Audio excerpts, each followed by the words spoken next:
Действительно, мы на силы России опираемся. Indeed, we rely on Russia's strength. Oreshnik is on combat duty these days in Belarus. Thank you. Tactical nuclear weapons have been returned to us. But somehow, not everyone likes our alliance. Strange. Over there, Lithuania closes the border, then Poland closes the border. Then they plan to build some ranges, or steal, or as you say, plunder our property too.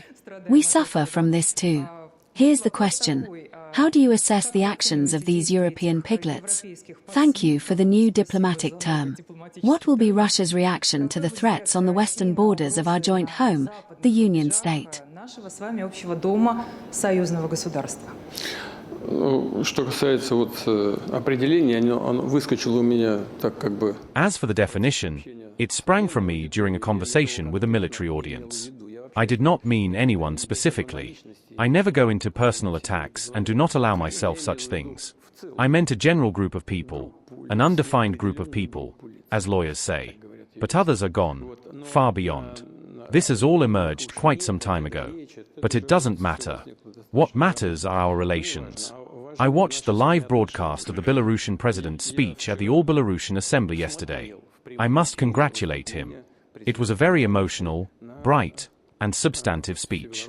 And I want to express my gratitude for the evaluation of the Russian-Belarusian relations. Regarding security issues, we resolve them both bilaterally and within the CSTO framework. You mentioned Oreshnik. Alexander Grigorievich spoke yesterday about the placement of Russian tactical nuclear weapons in Belarus. We regularly conduct exercises. A group of troops has been created. Our defense ministry's coup. I want to ask you about relations with President Trump and the United States. President Trump has a peace deal on the table. Ukraine is offering enormous compromises, yet you continue to talk of war. Mr. President, if you reject President Trump's peace offer, will you be responsible for the deaths of Ukrainians and Russians in 2026? We do not consider ourselves responsible for the loss of life because we did not start this war. This war began after the coup in Ukraine, the unconstitutional armed coup in 2014, followed by the start of hostilities by the Kyiv regime leaders against their citizens in southeastern Ukraine. For a long time, we did not recognize the independence of the then unrecognized Donetsk People's Republic and Luhansk People's Republic. And after being deceived and the failure to implement the Minsk agreements, we had to use armed forces to end the war that the Kyiv regime started with the support of Western countries. President Trump is making serious efforts to end this conflict. As I have repeatedly said, he does it, in my opinion, absolutely sincerely.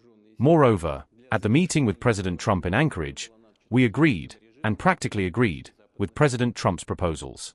Therefore, saying that we reject something is absolutely incorrect and has no grounds. At preliminary meetings in Moscow, proposals were made to us, and we were asked to make certain compromises. Arriving in Anchorage, I said that for us these would be difficult decisions. But we agree with the compromises offered to us, so saying we reject something is completely incorrect and has no basis. The question is entirely and completely, the ball is entirely and completely, on the side of our Western opponents, let's say, primarily the Kyiv regime leaders and their, in this case, primarily European sponsors. We are ready for negotiations and to end the conflict peacefully. In the future, we can expect cooperation, to live normally without war. I think that on the 23rd floor, in the coming year, we will talk about peace and not war. Thank you. Thank you for the question. We would very much like to live in conditions of peace and without any military conflicts next year. And I repeat once again, we would very much like, we strive, to resolve all disputes through negotiations. Undoubtedly, and I think you will agree with this, we need to eliminate the root causes of the conflict, so that nothing similar happens in the future, so that the peace is long-term, strong, and sustainable. This is what we will strive for. As for cooperation with NATO, we had cooperation with NATO. It was not about cooperation, but about direct membership of the Soviet Union at one time, and then the Russian Federation in NATO. But in both cases, we realized that we were not expected there, and the promises made to us on NATO's non-expansion were ignored. We were deceived once again. Several waves of NATO expansion occurred. And of course, this movement of military infrastructure to our borders caused our legitimate concern. And of course, in these conditions, a new security system in Europe is quite relevant. At one time, even before the collapse of the Soviet Union, there were wise people in Europe, including prominent representatives of the Social Democratic Party of Germany. Mr. Egon Bahr, for example, was an experienced politician. He even proposed creating a new security system in Europe. Not expanding NATO, but creating a new security system considering the participation of the United States, Eastern European countries, and Russia, so as not to exclude anyone from this process and not to put anyone in difficult conditions.